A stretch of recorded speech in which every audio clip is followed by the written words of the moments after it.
ఏపీలో red book పాలన నడుస్తోందని మండిపడ్డారు కోనసీమ జిల్లా వైఎస్ఆర్సీపీ అధ్యక్షుడు చిర్ల జగ్గిరెడ్డి. లడ్డూపై విష ప్రచారం కుట్రలో భాగంగానే అంబటి ఇంటిపై దాడి చేశారన్నారు. కూటమి నేతలు ఆడవాళ్లపై ఆటవిక చర్యలకు దిగుతోందని అన్నారు. హోంమంత్రికి నైతికతే లేదని విమర్శించారు చిర్ల జగ్గిరెడ్డి.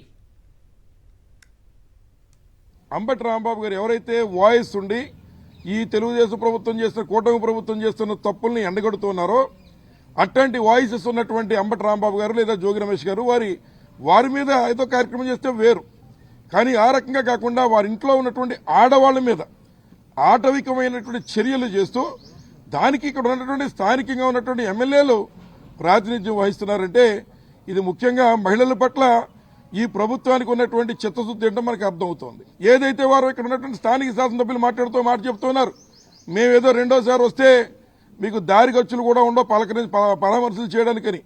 ఇవాళ ఆత్మగౌరవంతో ఉన్నాం. జగన్మోహన్ రెడ్డి గారి మాట కోసం వేచి చూస్తున్నారు.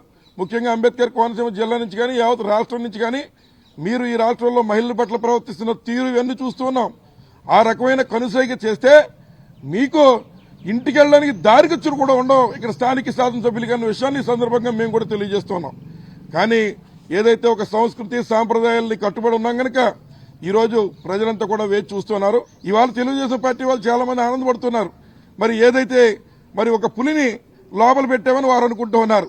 ఇవాళ ఇంట్లో ఉన్నటువంటి ఒక బెబ్బులి అంబటి వారి తరపు నుంచి బయటకు వచ్చిందన్న విషయాన్ని కూడా గమనించమని కోరుతున్నాం.